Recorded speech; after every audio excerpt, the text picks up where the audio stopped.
So everyone knows how iconic the Gibson ES-335 is, but owning one can teach you a lot more than you think.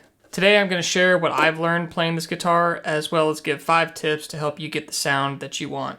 Whether you're into blues, jazz, rock, or country, this is definitely a guitar worth checking out, as in my opinion, I believe it to be one of the most versatile guitars to own. My name is Chris Ellis, and today we're going to be talking about the ES-335.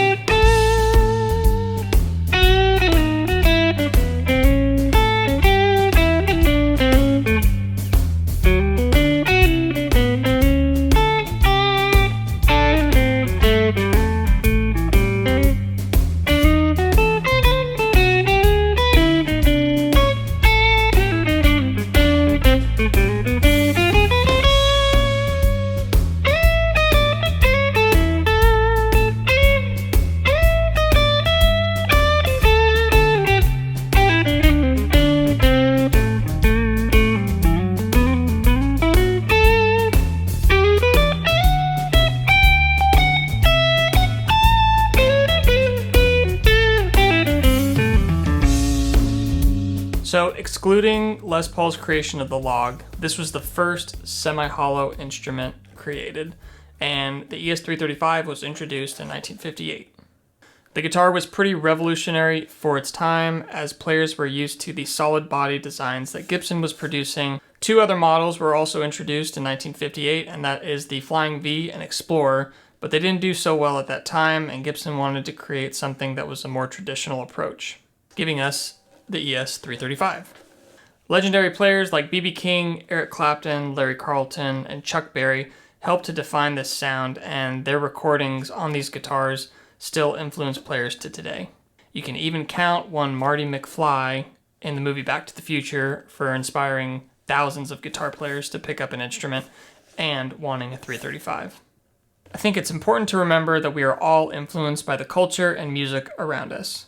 From the gear, sounds that we listen to, players that we watch, and owning a guitar like this can really help shape on how we approach music. Owning a guitar like this can change the way that you approach music, all the way from your phrasing, dynamics, and what styles you want to play.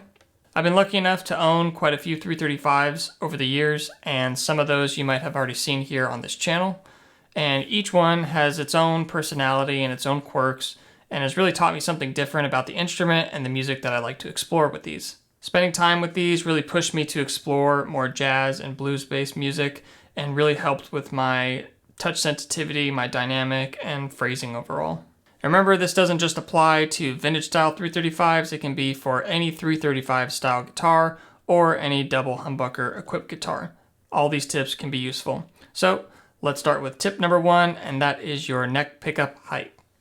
If your neck pickup is too muddy, too boomy, too bassy, not enough clarity, any one of those things, consider lowering the pickup. As we raise the pickup height, it's going to increase the output and volume, but it's also going to bring out all the frequencies that the pickup is producing. So if we have too much of one thing and raising it, it's going to enhance that frequency a little bit more. If we lower the pickup and move it further away from the strings, it's going to be a little bit tamer. So give that a shot, lower the pickup, make sure that all of your pull pieces are nice and even across. You don't need to have them staggering unless a string is really out. But yeah, try that. Lower the pickup. Doesn't need to be right hovering underneath the strings. I had an issue with this 335 of it being too boomy, and I tried to lower it. That helped a little bit, but we'll get into what I did in the next couple tips on how to fix that. So give that a shot, and hopefully that's all you need. Tip number 2 is adjust your amp settings. One trick that I like to do is set my amplifier's EQ settings for the neck pickup. That way I get total clarity from this position. If I go to the bridge and it's too bright, we all know that we have a tone knob for that, but there's also something else you can do if it's still too much.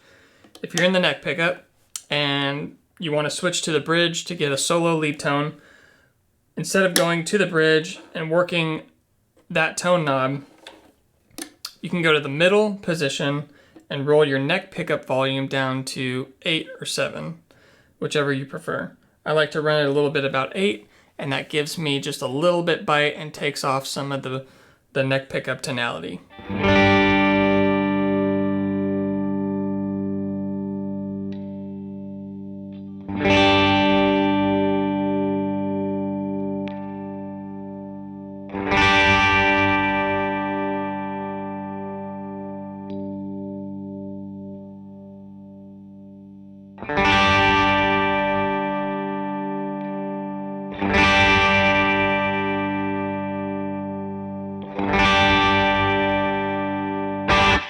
that really works for me 90% of the time. I rarely ever go to the bridge position anymore. So if you're having trouble with balancing the pickup sounds out, give that a shot. Tip number 3 is actually swapping your pickups. And I don't mean replacing them, we'll get to that later. But one thing that I did for this guitar is I actually swapped the pickup positions. So this was the neck and this was the bridge. The one thing that I struggled with this guitar a lot was that the neck position was really muddy no matter how much I lowered it or no matter how much I EQ'd my amp for it. When I checked the measurement of it, it was a 7.8 in the neck pickup and it was a 7.1 in the bridge. And the bridge always sounded super weak and the neck was just too muddy. So I fished all the electronics out and I actually switched the pickups. I had to put some extenders on the bridge pickup so it would reach the volume pot here. Player grade guitar anyway, doesn't hurt the value, and it's something that can easily be redone. But now I have a low output neck pickup and a much hotter bridge pickup, and now this guitar is, in my opinion, exactly how it should sound. I have a lot of clarity but warmth in the neck pickup and a lot of bite and robustness in the bridge pickup, which might make me want to use it a lot more. But still, the trick I said before, middle position and just rolling down your neck volume pot, works great.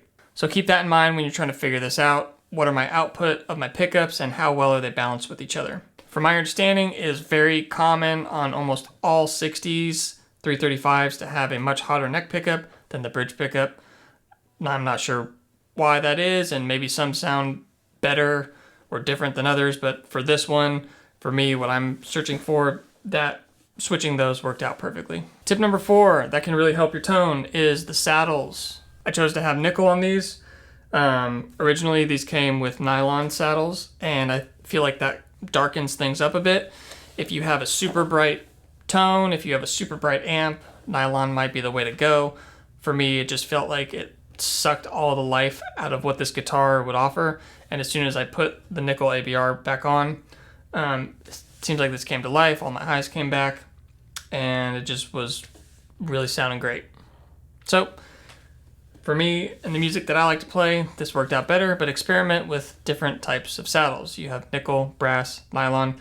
Give them a shot, and if you don't like how they sound, you can always go back to what you had before. And if you've tried all those options and nothing has worked, you can always go and search for a new set of pickups to install. I believe that there's truly something valuable for everybody in every budget category out there. You don't have to get boutique sets of pickups. Throwbacks are great, but Seymour Duncan also makes a great pickup. I love their antiquities, and you can find some other ones that suit your style as well. So I would try those other things first, unless you know exactly what kind of pickup you want, but that is always an option. And beyond these tips, owning this guitar has really shaped the way that I play. I look back on videos of myself a couple years ago, and it's just completely different. It really gave me a broad interest into blues and jazz music. I started going down a rabbit hole of all players that play these things, 335s. So Wes Montgomery, Grant Green, he was a ES-330 player, but still an ES style guitar. Emily Remler, the list just keeps going on. And what that taught me was phrasing and patience and touch sensitivity and note choices and how to just really build my vocabulary instead of playing the same old pentatonic stuff over and over again. I tend to go down rabbit holes when I'm in a certain guitar phase. So when I was in my Stratocaster phase, I was just all about anybody who played a Strat. When I got my Tele, it was just all about Telecaster players, and the 335 was the same way. So owning these guitars or any other guitar can really help you narrow in on different styles of music, different players, and can really expose you to a lot of great things. Your guitar can influence how you approach music just as much as what you play.